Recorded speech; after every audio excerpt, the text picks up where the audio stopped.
Ada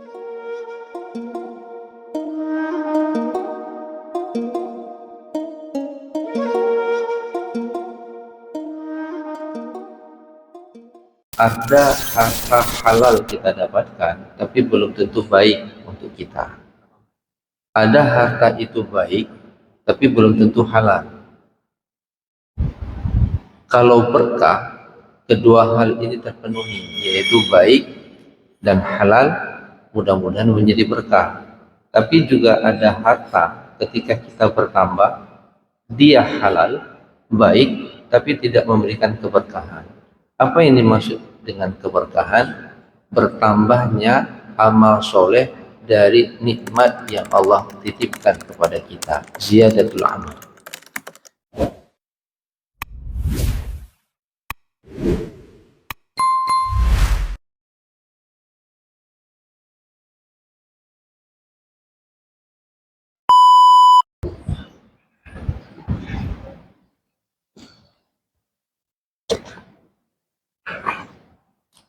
Bismillahirrahmanirrahim. Assalamualaikum warahmatullahi wabarakatuh. Alhamdulillah, salatu wassalamu ala rasulillah wa ala alihi wa sahbihi wa mawala. La hawla wa la quwwata illa billah. Allahumma la ilma lana illa ma 'allamtana innaka antal alimul hakim wa tub lana innaka antat tawwabur rahim. Rabbi shrah li sadri wa yassir li amri wa hlul 'uqdatam min lisani yafqahu qawli. Alhamdulillah, segala puji bagi Allah Subhanahu wa taala. Semoga semua kenikmatan yang Allah titipkan kepada kita menjadikan kita hamba yang semakin dekat dengan Allah Subhanahu wa taala. Semua amal ibadah yang kita lakukan mudah-mudahan mendatangkan pahala dan akan memberatkan timbangan hasanat kebajikan nantinya di yaumil qiyamah. Salawat dan salam kita sajikan ke pangkuan junjungan kita baginda Nabi besar Muhammad sallallahu alaihi wasallam, Rasul yang menjadi uswah dan qudwah bagi kita semua. Kaum muslimin sidang jamaah salat subuh yang dimuliakan oleh Allah Subhanahu wa taala, ada beberapa kriteria yang kita inginkan ketika kita mencari harta ataupun mencari rezeki, yang itu kemudian terkadang menjadi doa yang kita bacakan. Allahumma rzuqna rizqan halalan thayyiban mubarakan. Ya Allah, anugerahkan kami rezeki yang pertama halal, yang kedua baik, dan yang ketiga berkah. Jemaah yang dimuliakan oleh Allah, ada harta halal kita dapatkan, tapi belum tentu baik untuk kita. Ada harta itu baik, tapi belum tentu halal. Kalau berkah, kedua hal ini terpenuhi, yaitu baik dan halal, mudah-mudahan menjadi berkah. Tapi juga ada harta ketika kita bertambah, dia halal, baik, tapi tidak memberikan keberkahan. Apa yang dimaksud dengan keberkahan? Bertambahnya amal soleh dari nikmat yang Allah titipkan kepada kita, ziyadatul amal. Jadi jemaah yang dimuliakan oleh Allah Subhanahu wa taala, kita meminta kepada Allah dan kita berusaha dalam memenuhi kebutuhan hidup kita, mencari penghasilan dan pendapatan kita. Tiga kriteria ini tidak boleh kita abaikan. Yang pertama, bagaimana kita memastikan bahwa harta kita halal dengan cara yang halal. Kemudian yang kedua, bagaimana harta halal itu memberikan kebaikan dalam kehidupan kita, tidak kemudian menambah keburukan. Dan yang ketiga, dia menambah kedekatan kita kepada Allah Subhanahu wa taala. Bapak Ibu yang dimuliakan oleh Allah, apa yang ingin saya jelaskan kepada kita semua pada subuh ini dan beberapa subuh yang akan datang, ada kaitan yang sangat erat dengan persiapan harta ketika kita memasuki bulan suci Ramadan. Mungkin ada ustadz kita yang sudah menjelaskan kepada kita terkait fikih menjelang Ramadan, mengupdate kembali kepada kita semua. Nah, pada kesempatan ini saya akan mengupdate kembali kepada kita semua bagaimana kita memastikan harta halal dalam kehidupan kita, yang itu kemudian akan berdampak pada ibadah yang kita lakukan. Jemaah yang dimuliakan oleh Allah Subhanahu wa taala, apa yang menyebabkan harta itu tidak halal? Itu akan kita bahas pertemuan ini dan pertemuan yang akan datang, karena tidak akan selesai. Yang pertama, yang paling besar pembahasan di dalam Al-Qur'an adalah masalah riba. Allah Subhanahu wa taala menghalalkan jual beli, mengharamkan riba. Wa halallahu al-bai'a wa harrama riba. Allah menghalalkan jual beli, mengharamkan riba. Bagi masyarakat Arab jahiliyah menganggap bahwa riba dengan jual beli itu cincai-cincai aja, nggak ada beda. Maka mereka mengatakan innamal bai'u mislur riba, bahwa jual beli itu dengan riba itu tidak ada perbedaan. Tapi kemudian Allah mengatakan Allah halalkan jual beli, Allah haramkan riba. Ada perbedaan yang sangat mendasar dalam transaksi jual beli dengan pola riba. Nanti di akhir saya akan jelaskan apa yang dimaksud dengan riba. Tapi di awal ini kita akan lihat bagaimana dampak riba dalam kehidupan kita yang menghijab semua pahala dan kebaikan yang kita lakukan. Allah Subhanahu wa taala mengatakan mereka yang mendapatkan pelajaran ataupun peringatan terhadap riba, faman ja'ahu mau'izatun min rabbih fantaha falahu ma salaf. Dia terlibat dengan riba nih. Lalu dia dapat informasi riba itu haram. Dia berhenti.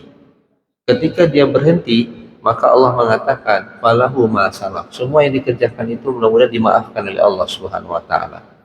Akan tetapi waman ada faulaika ashabun nar hum fiha khalidun.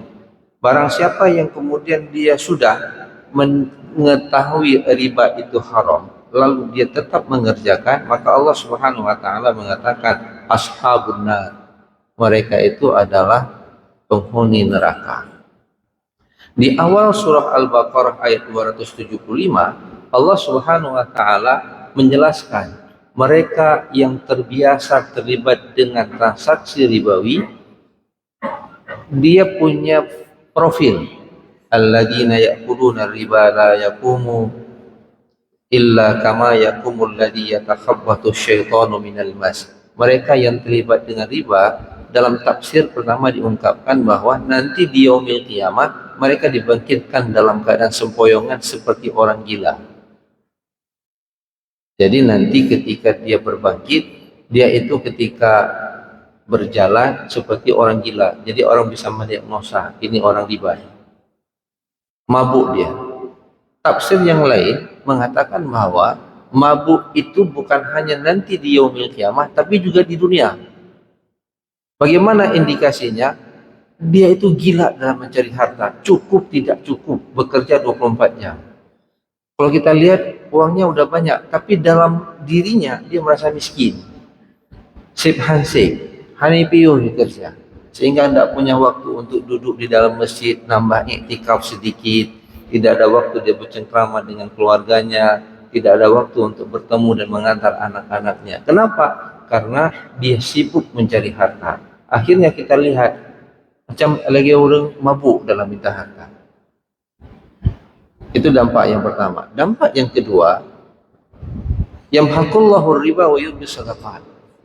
Allah Subhanahu wa taala mengatakan bahwa harta yang didapat secara ribawi itu akan dihancurkan. Sedangkan harta yang dikembangkan, yang diribakan, yang ditambahkan oleh Allah adalah harta yang disedekahkan. Bapak Ibu, saya mendapatkan banyak testimoni dari mereka-mereka yang terlibat dengan riba, yang awalnya mereka naik pendapatannya, keren kehidupannya, tumbuh asetnya, tiba-tiba dijatuhkan oleh Allah dalam waktu sekejap, dia kembali menjadi miskin. Kenapa? Karena riba. Dan Allah katakan harta riba yang ia dapat akan dihancurkan oleh Allah. Sehingga saya juga memaknai ayat ini, riba itu salah satu cara mendapatkan harta haram. Semua pendapatan secara haram itu tidak akan pernah membuat hidup kita tenang. Apakah riba, apakah kemudian kita menipu, apakah curang dalam takaran dan timbangan, apakah harta yang kita dapatkan secara korupsi, itu tidak akan pernah bertahan dalam kehidupan kita. Allah punya cara untuk menghancurkan harta yang didapat dengan cara yang tolim. Maka jemaah yang dimuliakan oleh Allah Subhanahu wa taala, kalau kita lihat fenomena kehidupan kita, ya tidak usah jauh-jauh bagaimana cara Allah menghancurkan harta. Kita lihat saja kebakaran yang terjadi di Los Angeles hari ini, California. Coba bayangkan, Bapak. Kalau Gaza itu hancurnya 75 tahun perang sampai hari ini belum, kita doakan semoga Allah membantu mereka, saudara-saudara kita yang kita cintai di sana. Ini dalam waktu 5 hari sampai hari ini apinya belum bisa dipadamkan. Kota Los Angeles itu kerusakannya lebih berat dibandingkan kerusakan di Gaza. Kalau di sana human disaster, di Gaza itu adalah manusia yang membuat bencana, tapi kalau di Los Angeles itu natural disaster, alam. Dan alam, api, air, angin adalah tentara dari tentaranya Allah. Ada rumah yang dibangun 450 miliar. Gimana satu rumah 450 miliar? Dilahap dalam waktu hanya 5 menit selesai itu rumah itu dengan api. Bukan hanya api, tapi juga tornado berbentuk api mengelilingi kota Los Angeles. Jadi kalau Allah ingin menghancurkan sebuah harta yang didapat dengan cara yang tidak benar, Allah punya caranya. Waktu sekejap bisa hilang. Kalau kita di Aceh, kita rasakan ketika tsunami dulu. Ada orang yang merasa pendapatannya dia bisa mewariskan harta yang banyak kepada istri dan anaknya, hanya dalam waktu 15 menit air tsunami menerjang, semua asetnya hilang. Maka jemaah yang dimuliakan oleh Allah, ketika Allah mengatakan harta riba itu akan dihancurkan, bagi seorang muslim harus meyakini, sehingga kemudian jangan pernah ada harta riba yang singgah dalam pendapatan dan rekening kita. Jamaah yang dimuliakan oleh Allah Subhanahu wa taala. Yang lebih berat lagi, ini kaitannya nanti dengan bulan suci Ramadan. Allah Subhanahu wa taala mengatakan begini. Ya ayyuhalladzina amanu taqullaha wa dzaru ma baqiya minar riba in kuntum mu'minin. Hai orang-orang yang beriman, bertakwalah kamu kepada Allah. Wa dzaru ma baqiya minar riba, tinggalkan perbuatan sisa-sisa perbuatan riba apabila kamu beriman. Bapak Ibu, ini panggilannya orang beriman. Bahwa Allah ingin mengatakan orang beriman itu ada kemungkinan terlibat dengan riba, maka dipanggil, hai orang-orang yang beriman. Di dalam Al-Quran surah Al-Baqarah 168 Allah mengatakan, ya ayyuhan nas kulu mimma fil ardi halalan thayyibah. Hai orang-orang, wahai manusia, ya ayyuhan nas. Jadi bagi siapapun, muslim dan non muslim, Allah katakan kulu mimma fil ardi halalan thayyibah, makanlah yang halal lagi baik. Yang dipanggilnya siapa? Manusia, muslim dan non muslim. Al-Baqarah 172 3 ayat berikutnya khitabnya berubah. Ya ayyuhalladzina amanu kulu min thayyibat. Imannya dibuang. Hai orang-orang yang beriman. Ketika Allah memanggil orang-orang beriman, maka Allah mengatakan, makanlah, carilah harta yang baik-baik. Pertanyaannya, kenapa imannya dibuang? Maaf, kenapa halalnya dibuang? Karena itu dia orang beriman. Saya kasih ilustrasi begini. Kalau Bapak, Ibu datang ke rumah saya misalnya, dan Bapak tahu saya seorang muslim, perlukah Bapak kemudian mengatakan, ini bertamu, perlukah kemudian Bapak mengatakan, Ustadz, mohon pastikan makanan yang Ustadz hidangkan kepada kami adalah makanan yang halal lagi baik. Perlukah? Bapak sudah mengetahui saya orang beriman.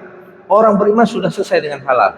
Tapi Bapak perlu nggak menyatakan hal-hal yang baik untuk kesehatan Bapak?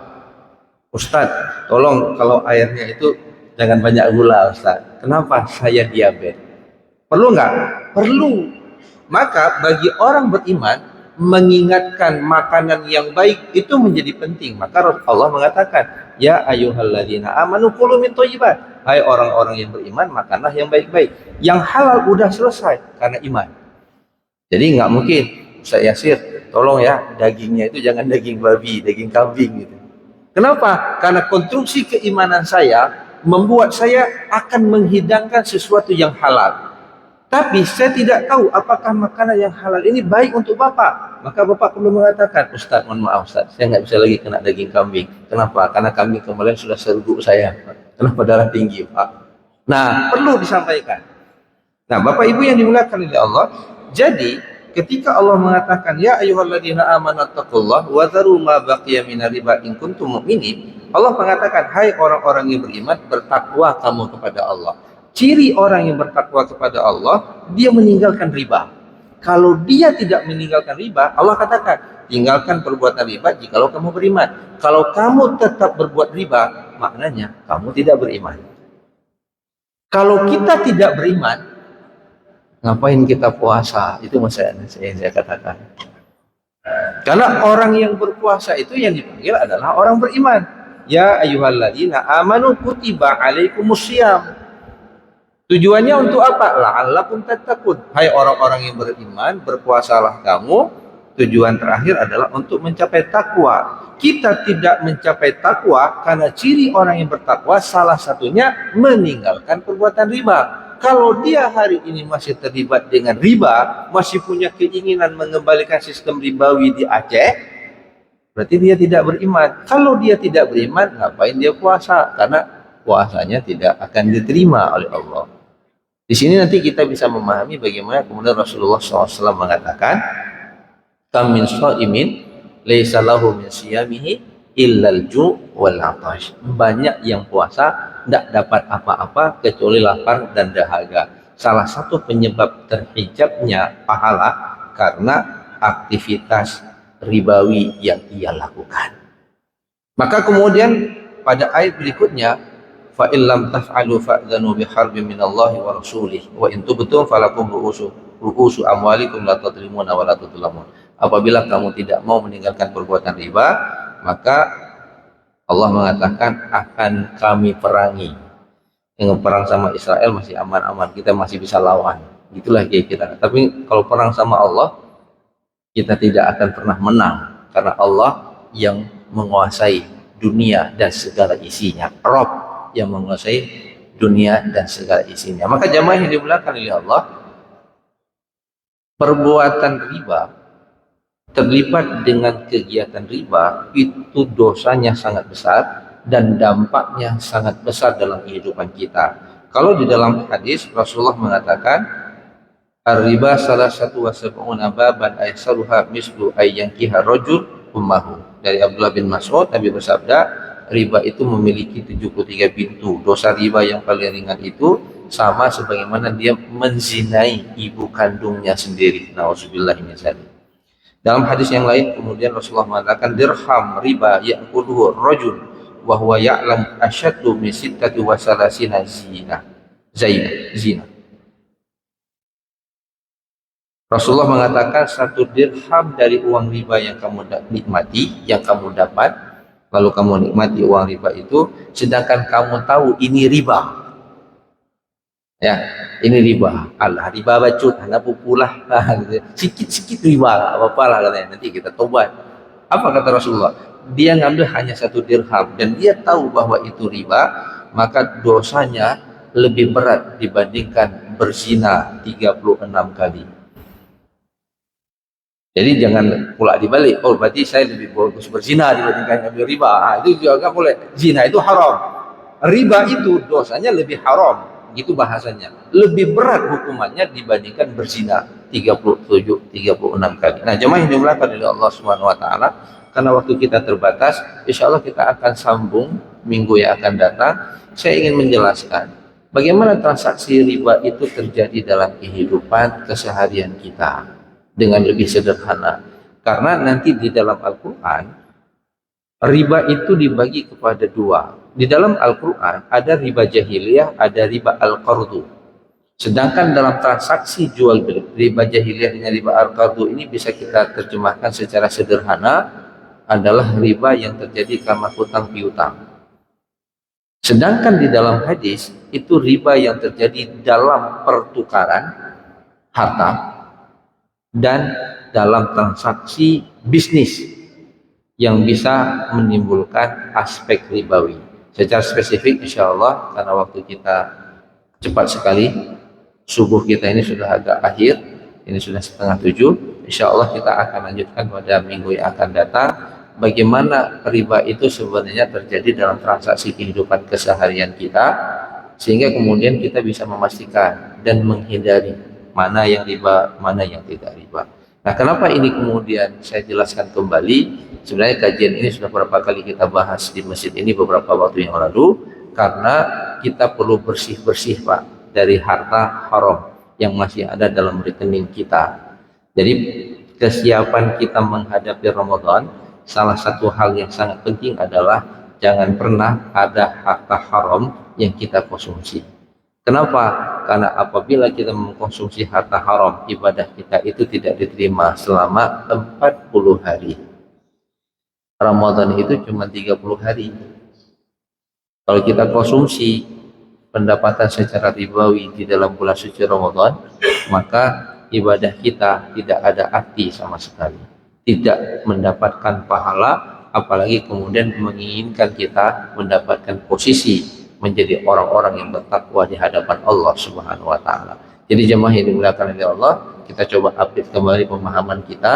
Mudah-mudahan kita bisa menghindar, memilah kalau ada uang riba masuk ke dalam rekening kita tanpa kita sadari, maka kita pindah dari kantong kanan, kantong halal ke kantong kiri. Nanti kita berikan beberapa solusinya. Bagaimana mengelola harta haram yang tidak sengaja kita cari atau tidak sengaja tiba-tiba itu kemudian masuk menjadi pendapatan kita. Bagaimana kita kelola? Insya Allah kita akan lanjutkan pada pertemuan-pertemuan berikutnya. Hadanallahu wa iyyakum ajmain. Assalamualaikum warahmatullahi wabarakatuh.